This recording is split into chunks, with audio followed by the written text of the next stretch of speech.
think about Asian cultures, the first countries that people think about are China and Japan. While Taiwan was once part of China, they have since separated and have their own unique culture. Having known my parents being born there, I have first-hand knowledge of some of the culture and customs. Due to having family members there, I often visit the country, the last visit being in 2018. I will first discuss Taiwan's location and geography. Second, I'll discuss their culture. And lastly, I'll discuss how Taiwan communicates verbally and non-verbally. Let us first start off with their geography. Taiwan is located in eastern China, south of Japan. They have a population of over 23 million people, being one of the most overcrowded countries in the world per area. Taipei is their country's capital and is located north of the country. Their main way of travel is through the train system and their vehicles. Between 1997 and 1998, they were in an economic crisis. Despite this, according to Culturegrams, they were able to prosper due to their agricultural success and their ability to adapt towards the global trends. Today, Taiwan is a major exporter of many technological goods such as parts for ships and cars. Every country has their own unique culture, and while some may be similar, they differ in many ways.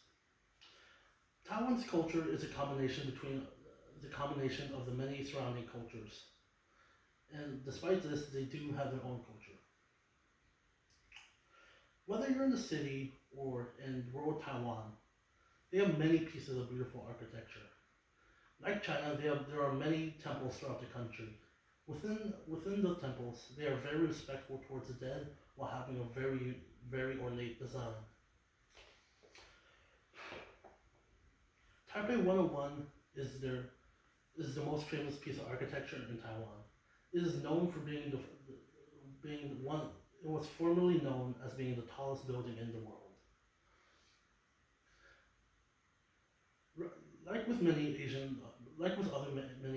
Like with other Asian countries, rice is the center point of their cuisine.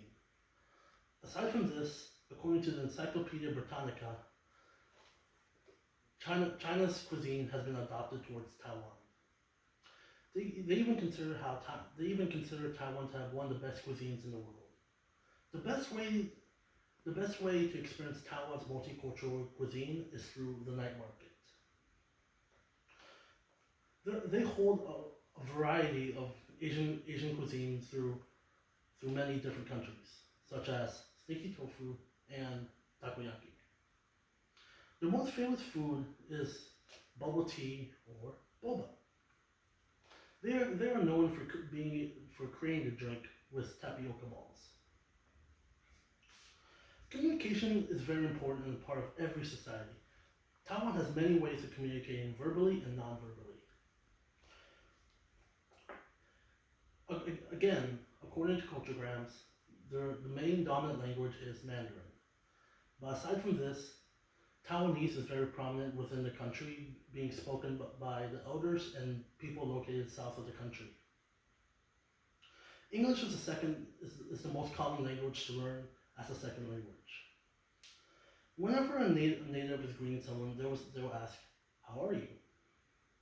Whenever they're being introduced, however, whenever they're being introduced to someone, they will nod their head and smile. When in a formal greeting, they will either ask for a handshake or they will bow as a form of respect. According to Hofstede Insights, they scored a 17 in the individualism category, meaning they are a collective society. This means loyalty is the most important thing, and that it does not matter if you're family or a close friend.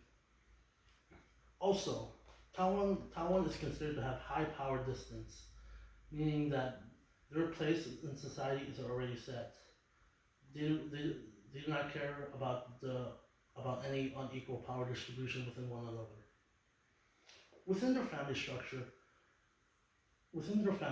each family lives within one household. From my own personal experience, my extended family lives within one apartment building. Each sibling has their own apartment that that their family also lives within too. Once the once the kids become older, it's tradition for the eldest child to take care of the parents when they too become older. All in all, Taiwan has a very unique culture despite its size. To summarize, I first discussed Taiwan's geography and economy. Second, I discussed their culture.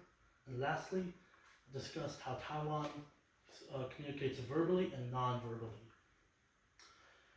Despite Taiwan's size, they have a very unique culture. I encourage everyone to experience a new culture, and the best way to do that is through the food. Thank you.